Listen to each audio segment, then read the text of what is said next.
nakikinig at nanonood sa atin ngayon, ha? Shoutout sa aming international viewers, of course, guys. Shoutout to, and of course, to all of the streamers, ang ating mga clippers dyan. Go lang. Mag-clip lang kayo. Clip this. Mamaya may mga content na nalalabas, the Battle of the Champions, how to win as Roger, how to win as Lapu-Lapu, yung mga ganun. Pero ngayon, back to the game. Game 3 draft. Okay, gusto ko yung Blue side. Gusto ko yung respect Minotaur, Echo. respect Masha dito ng side ng Echo kasi yun madalas ang pina-first pick. Ewan ko ba dito sa AP Brand, sila lang ang nag-first pick ng Minotaur sa buong liga na to. Which is sobrang confident nila. Walang Matilda dito. So, hindi ko pa nakikita yung Ogwen special dito sa game na to. Parang totally shooted down siya, no? Oo, parang, oo nga no. Hinihintay pa natin lumabas, eh. Naaurahan. May chance no? Feeling ko na hindi naman aurahan, parang ano lang, parang kumbaga nakikita lang yung saan yung movement. So pwede natin i-expect sa game number 3, baka sabihin dito ni, Coach Trevor din, para Ayun oras lang. na ata din para magkaroon ng konting shining shimmering, eh. Oo, dami nyo kasi sinabi, Manjin, anong Ogwen Aura? Nagulat ka? Oo, bilis ng draft. Anong Ogwen Aura? Ito na, baka ilabas na yung Arlot Post 5. Ay, May oo Ogwen. nga. Remember, back in Season 11, accident pick to ng AP Bren na pwede pala.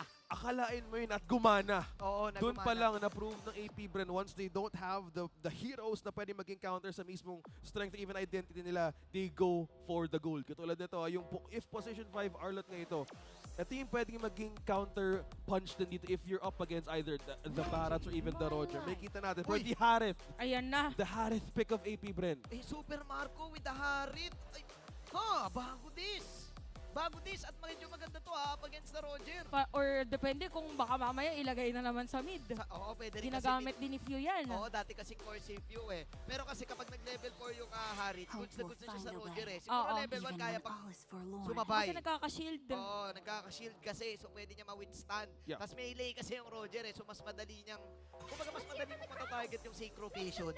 Sa ganun, mas makukuha mo yung angulo nung Synchro Vision mo. Pero yun nga, tama kasi Chantel, hindi pa natin alam kung yung Harit na to ay pupunta ba sa...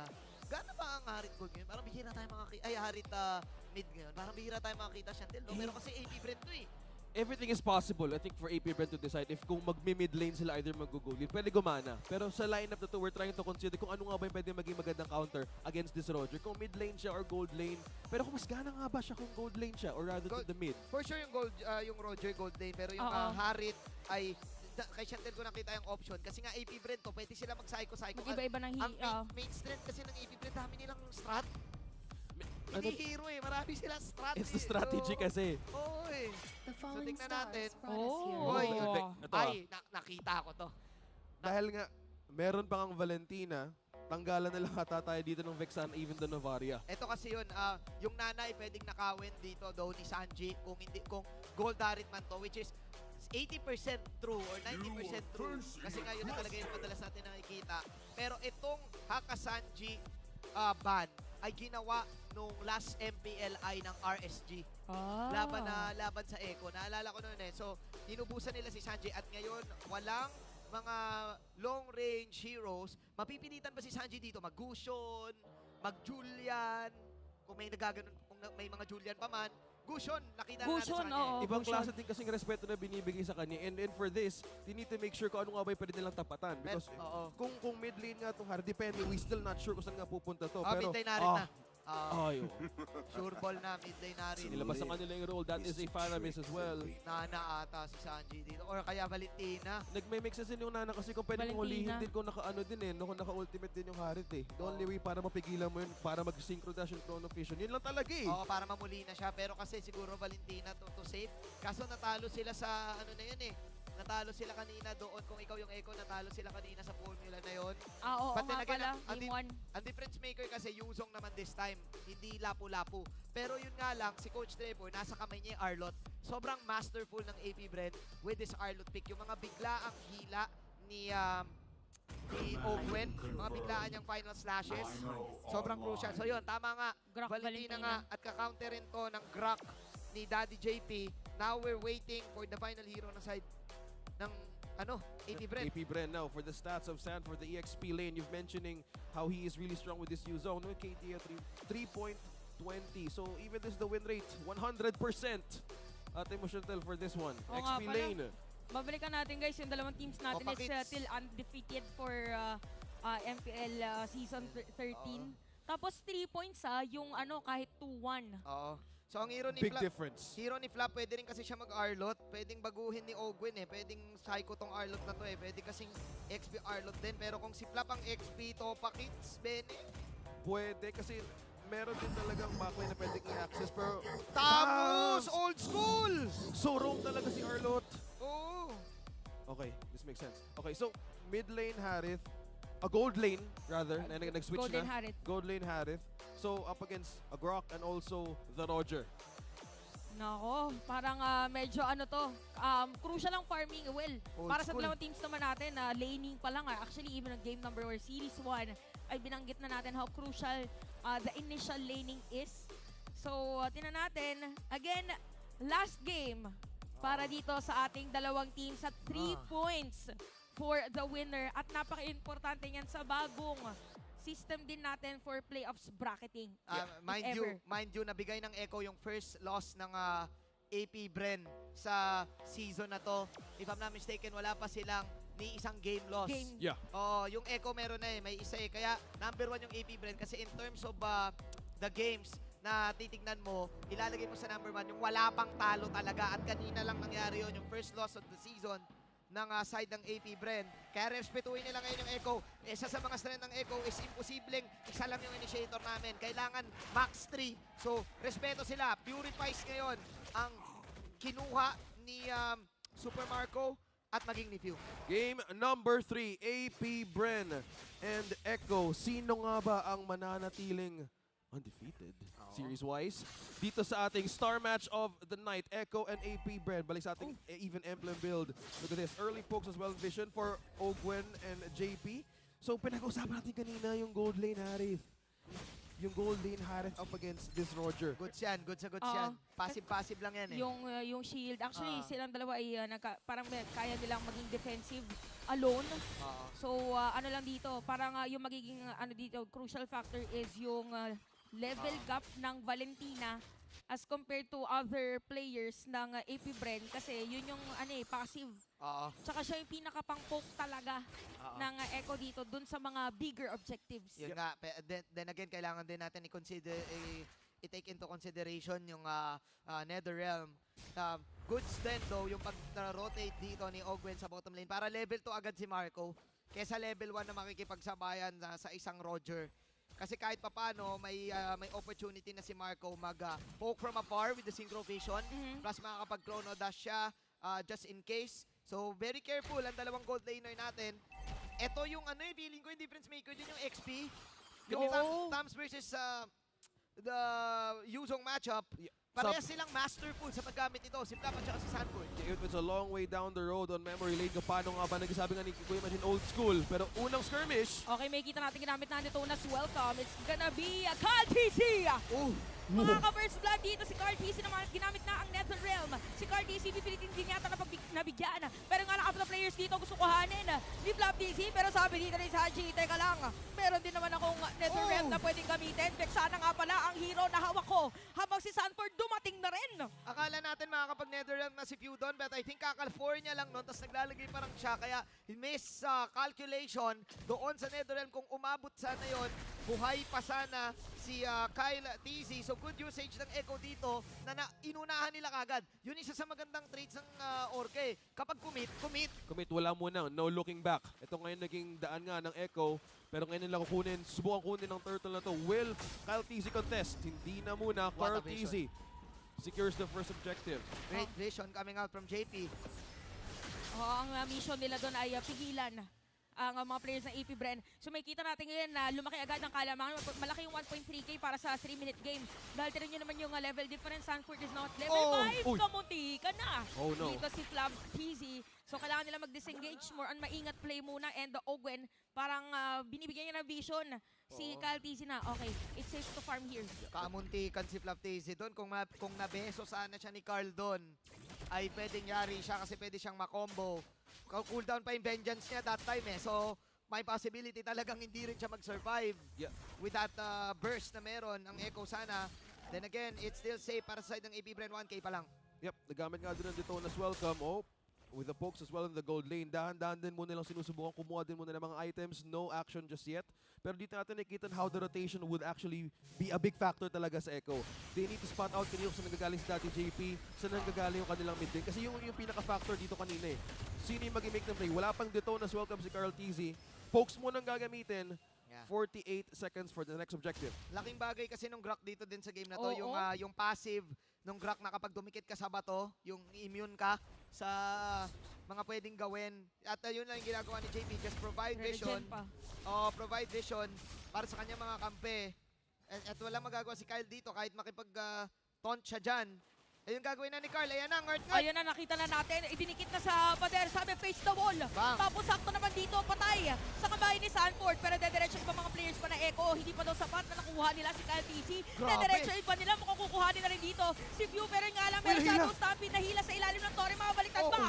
Hindi!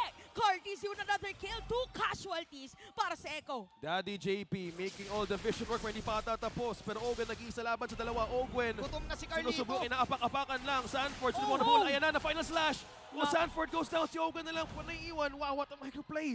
Buhay pa rin. Magandang kill para kay Owen Dome at buhay na rin si Kyle TZ.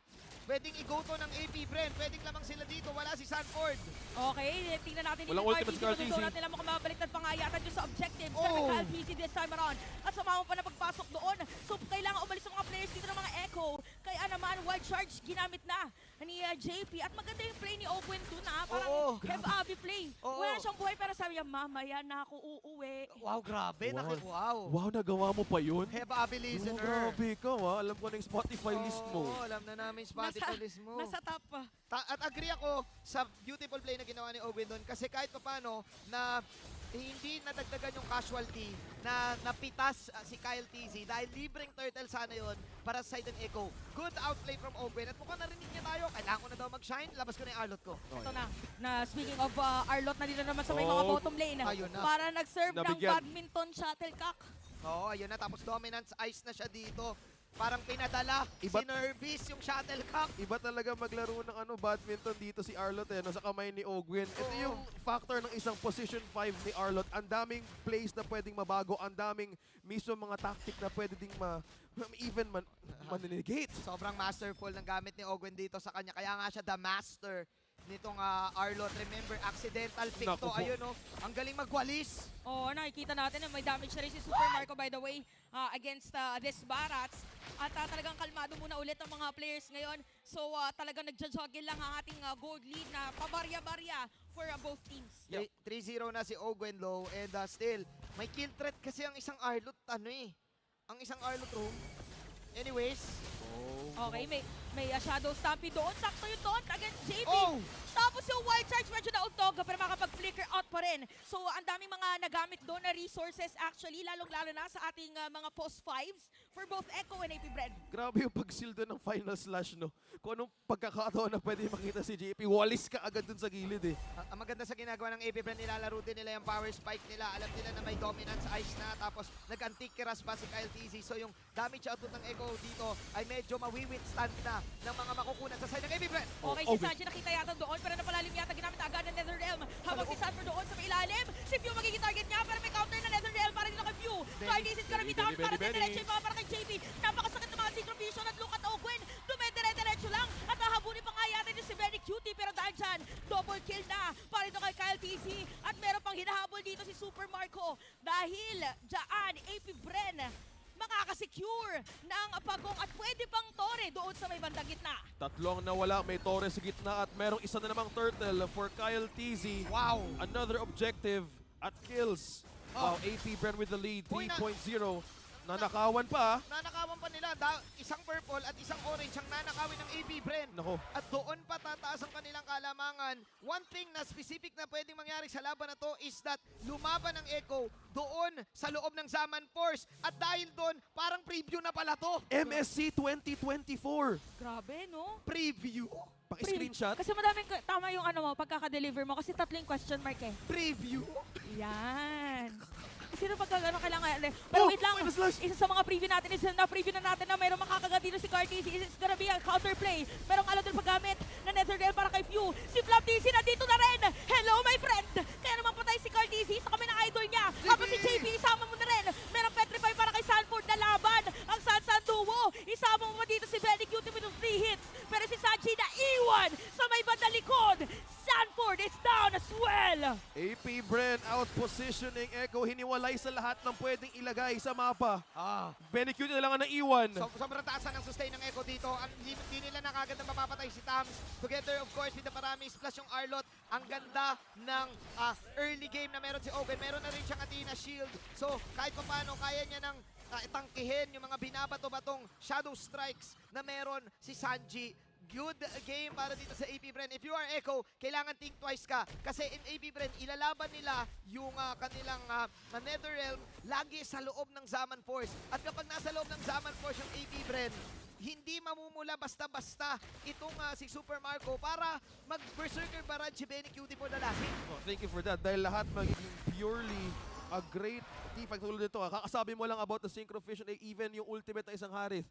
Pwede silang bumabad, pwede silang mag-sustain. Extended team fight, sino mo ito, Ate Chantel? Oh, sakto pala. Maganda sana yung positioning ni nung Sansan. Kaso na-knock up ni nakalwit ni Kyle TZ. Na-knock up dito si Sanford nung moment na yon.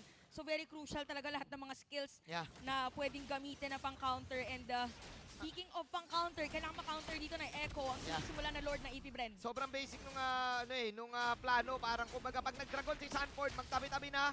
May Netherrealm, may Zaman Force, hindi yan lalapit dito. Pagka-land niyan, siya ang yari sa atin. Parang parada lang yan eh. So kailangan bigyan ng space muna kung saan nanggagaling yung Dragon. Another, soft reset. Oh my God. Soft reset na! Narinig natin yung Gosil, narinig na natin, nakikita natin yung Dragon ngayon. Si Cartesi ay mga kalahati yung buhay habang si Sanji hahabulin doon para umabot yung kanyang Netherrealm. Habang papasok yung mga players dito ng AP Bren, Sanji's gonna be down, naiwan. At si Cartesi patay na rin. Kaya dahil dyan, dalawang players ng Echo ang wala.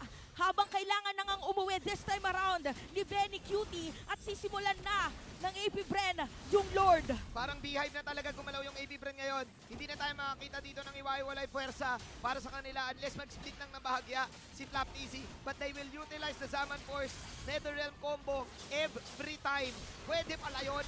At hindi na magagawa ngayon ng Echo yung ginagawa nila kanina na mayroong bumabackline sa Luyi. This time, yung lapag gaming ng Zaman Force, doon lang sila lumalaban. Kahit anong mangyari, lugi yung Echo doon. The Beehive, the Swarm, kailangan mo ingatan kung saan ka pwepwesto. Dalawang unang 2 takedowns right away from AP Bren. Hindi muna kumontes doon sa mismong objective. May Lord ngayon ng AP Bren na pwedeng mag-siege sa gitna and they have to make sure on how to defend this. Ang hirap nito kasi kahit isa kang Grak, like for example, hindi, kahit yung si Carl TZ, kahit meron siyang missiles, wala silang skill pang alis doon sa AP Bren sa loob ng Zaman Force na yun. Gwen, Madedefensahan pa rin dito na Echo yung Lord. And for AP Bren, continuous lang ang kanilang magiging pressure, ay ibibigay na pressure against Echo. So kailangan maging maingat din sila dito dahil pag may napalalim, parang nakahanda din. Si Carty sa Detona's welcome. Pero nakita natin guys, narinig natin yung conceal pero naharangan lang din naman ng padera. Habang nakaabang dito, ginamit na yung Zaman Force dahil Torre pa lang gusto ko hanin. Napakagandang final slash. Sama pa ng wild charge pero may sagot. Sabi nila may Netherrealm. Tapos nandito na nga. Kill spin na para kay Few. Dalawang patay para sa side na Echo. Pwede diretsuhin yung Torre dito sa may bandang ibaba. Dahil kumpleto pa ang players na AP Bren. Tatlo ang kailangan dumepensa para sa Echo ngayon. Meron pa minion wave sa may bandang gitna. Wala silang damage. Walang damage ang Echo dito. Tatlo lang na iwan. Endable to. Kaya bang depensa ng mga Orcas to? Parang hindi yata sapat pero si Kyle DC ginamit ng energy eruption at paaalisin. Palalayuin pa nga si Sanji doon sa moment na yon. Si Benny Cutie na pipilitan dito dumepensa. Pero nakita natin Flap TZ tumayo na yata. And for this one, hindi pa rin matatalo ang mga Hive, ang mga Beasts. AP Bren wins the series. The World Champions. Ang laban ng mga kampyon na naig ang black and yellow sa laban. Napakagandang match. Napakagandang series. Pero doon pa lang nila nakita kung paano hiwalayin mismo ang mga member ng Echo. Yung bread and butter nung nangyaring laban is to get the better, I think the better draft execution for the side of AP Bren.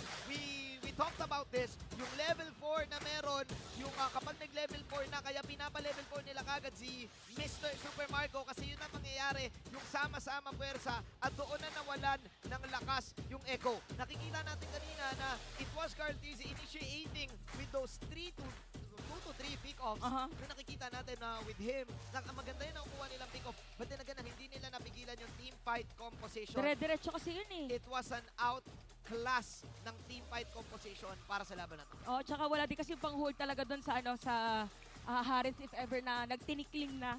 Yung nag-unli Chrono Dash Zaman Force na siya if ever. Siguro- Hindi mo na may iwasan yung mga kawayan dun. Kaja is open on that part, but then again, Echo, they gave it their all. They're gonna bow out for this one. Binigyan na tayo ng malupit na laban, the Orcas. Exiting our stage for our star match of the night. Wow. Binigay nila lahat, lalo-lalo na ng game 2 na yon. Pero, dito nila pinatunayan na gods do bleed sa esports. The dawn of the champions. Bigyan na natin kay Mara Aquino at Hans kasama ang winning team, AP Bren. Goodness! Give it up for AP Bren! Ang galing! This was the most, there's a reason why this is the most anticipated match of the regular was. season. It was, and I am sure that you guys learned so much from that matchup, Kyle. I would like to give this to you. Kasi gaya nga ng nabanggit namin, ito yung isa sa mga pinaka-inaabangang matches of the season where there are some differences in the way you prepared. Kasi kita namin kanina parang mas engaged kayo, especially with that loss. Na ang tagal nyo hindi natalo. Pero now, how did you adjust to it para sa Game 3? Hinanap lang po namin yung mga mali namin ng Game 2 tapos in-adjust po namin ng Game 3 para di na po namin gawin ng Game 3. So, nung natalo po kami ng Game 2, bumawi na lang po kami agad. Minotivate po agad kami ni Coach Tax. You know, you haven't lost in a long time. How does it feel for you, specifically, na sayang yung moment na yon? How does it feel na parang ang tagal nyo kasing hindi naranasan eh? Sa esports po kasi normal lang naman po matalo. So, normal lang po sa akin matalo kasi yun lang. Right? It seems like it is normal for him to get the loss. Pero kahit pa paano, you guys are still undefeated and I am sure na pinaghahandaan nyo. And Flap, this time around, sa'yo naman, I wanna ask you kasi all throughout, you guys haven't lost a game, or a match rather, since the upper bracket nung M5. Diba? Yun. Or, I guess you can call the shots on this one if you want to. Actually, we were just discussing that with Yeah, right? you. You guys haven't lost since the upper bracket finals of M5. So, personally, what keeps you motivated and the team? So, ikaw muna yung personal. Sobrang saya kasi manalo eh. Tapos parang, ayun, gusto namin laging manalo. Kaya ginagawa namin yung best namin. Tsaka syempre, pinaka-motivation kaya gusto namin manalo, pera. Pera, good motivation. Di ba kasi, ikakasal ka na? Apo. And so you're gonna use the money there. Opo. Ah, Pati na rin sa pag-start ng business. Pati na rin pag-start ng business para sa after kasal, meron siya for IC. Wow, nandito si fiancé. Thinking of the future. I love it. This time, gusto ko na ituloy yung kay Flap. Yes, Flap. Kasi yung tanong ko kay Flap this time, yung motivation is already there. Thinking about the future, para sa mga para sa kung sino man yung magre-represent ng Pilipinas sa darating ng MSC at lahat ng mga makakalaban nyo doon, ano sa tingin mo yung message na pwede mong ibigay sa kanila just by this matchup alone? Just by this series kasi alone? sabi nila boring daw ang Pilipinas. So, sa lahat ng mga nanonood, future mga kalaban, anong message mo sa kanila? Kung sinasabi nilang boring yung MPL sa Pilipinas, mas magiging boring pag naging kalaban namin sila. Oh! And I rest my case. And that closes the interview. All right, everybody, give it up once again to AP Brand. And para sa ating MVP, Ogwen! Okay, pakita naman ng pose ng MVP. Nasaan yung camera? Ito ba? Ito ba? Ayan. Post ng MVP. Arlot daw. Arlot, post daw. Swipe. Hoy! All right, everybody. Congratulations once again to AP Brand. You may now take your bow and take your walk of victory.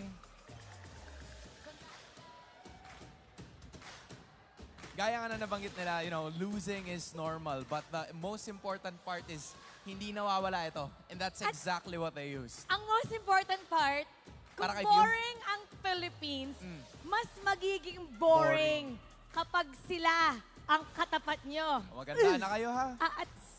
Okay, alright. Kung sino man yung nagsabi nun, alam mo na. Alright, we'll break it down for you. So we're gonna go back to our casters. Pasok. Tuloy ang winning streak ng Hive. Ulitin po namin, MSC 2024 preview. Boring? Well, to translate. Sa ganong klaseng laro. Ako, Ewan ko na lang ha. gusto ko i-translate ni Manjin. Manjin, paki-translate na yung sinabi nga doon ng MVP natin na Flap. Kung makakalaban sila sa world stage. Kapag nakalaban nyo sila ng world stage, In English, ay oo nga pala. para marinig. Translate. Translate. Kanina pa ako pagod, nilagay mo pa ako sa English. Pero nangyari na ang nangyari. If you're gonna go up against them in the world stage, it will be more boring. Yan. Or boringer. Spicy. Or boringest. Yan. Our analyst. Ayos ba yun? Ayos ba yun? Ang ating MVP, of course, ay si Flap. Ay, sorry, si Flap. Si Ogwen na nag-slash Kaya mo kanina. yun, 5-0-11. Nakita natin yung right after nung turtle moment na ang ganda na sana ng ang ganda sana ng momentum ni na Carl TZ doon. Pero nung turtle, ang gandang save noon para kay Ogwen. Nagpa-level lang muna siya, kumuha lang muna siya ng swipe para sa kanya. Dito nagsimula yon. Yan, right after that perfect opportunity for him. And after nun, talagang nagsama-sama ng AP Bren at wala na magagawa. Ito yung first instance na sinasabi natin. Every time na nasa loob ng Zaman Force, dyan lang sa loob ang AP Oo. Bren. Kasi tatargetin lang naman ng Echo dito. Walang iba, kundi yung Harit. And na-master na kasi ng AP Bren to protect Super Marco as much as possible para maprotektahan. At all costs, protect him sa loob. Mahihirapan ngayon ang side ng kupunan ng Echo para matarget siya. And ang daming mga nangyaring instances ng laban na never nila siyang nakuha. Dito sumubok si Sanji kasi patapos na yung Zaman Force. Kaya sumubok si Sanji. Yun nga lang, may pangalawa. Meron pang Netherrealm and bitin pa yung damage output ng Echo para ma-comeback nila yung potential sana na setup na yun. Ang ganda nun para kay Sanji. Then again, it was not enough. 4-15, Ogwen taking this game away for his team. Minention natin kanina nung game 1 and nung game number 2, kailangan niya mag-step up kasi nga parang underwhelming yung Ruby plays niya. Pero nung nilabas niya yung Arlot, which Ayun is na. accident pick, once again, nung season 11, doon na nagsimula ang arangkada ng side ng AP Bren. In terms of the stats na makikita natin dito, masasabi talaga natin na sobrang ito lang yung naging stomp na game. Unlike ng mga previous games natin kasi halos lahat ng tore napunta sa AP Bren. Napakahirap kalaban ng Harit kapag marunong yung buong team promotekta sa Harit. Napakasakit yung passive, makunat pa yung build dito ni Super Marco, naka-Thunderbelt pa. Napakasakit talaga. True damage is real of the Azure Blade. Kaya naman nakukuha dito ng side ng AP Bren maging yung mga towers at maging yung mga objectives. Halos lahat ninanakaw pa nila yung purple buff at yung orange buff ni na Carl TZ right after nung moment na nanalo sila pagdating doon sa team fight sa may bandang turtle. Nakita nga natin na halos walang tore ang side ng Echo. I think perfect pick dito yung Yuzong. Siguro kung mag-adjust ako sa side ng Echo, siguro ang pwede nilang kinuha yung isang pick of type na hero, maybe Ancho or Akaja, para kahit papano mapanish May yung mga instant na agad. solo o instant na kagad sa side nila. Nagigets naman yung point nung Grak dito, but then again kapag team fight, dugi talaga eh. Parang ang hirap talaga. Definitely kapag kay Sanji pa yung Valentina, hindi to yung mga type ng burst na mararamdaman mo kagad. Diba? It will take time. But then again, yun yung poke. Makikita natin, Ogwen, ayan o, prenotektahan niya, ayan o, protect Marco at all cost o. Diyan lang siya yung niya doon, no? Doon lang siya umiikot-ikot eh. Kasi alam niya eh na tagilid ang vapor natin. Alam nila yung win condition nila. Ipa-spike si Marco. Protektahan doon sa loob ng Zaman. Tatangke na lang yung 3. Tatangke na lang yung 4. Goods na tayo. Wala tayong mga nakitang backline access dito na usually ginagawa ni Flap. Usually ginagawa ni Sanford. Yung Tams nagme-make sense na rin kasi nga kaya niyang tangkin lahat. Moderate Inferno. Goods na siya. At doon natin masasabi na baka pwedeng MSC preview nga to.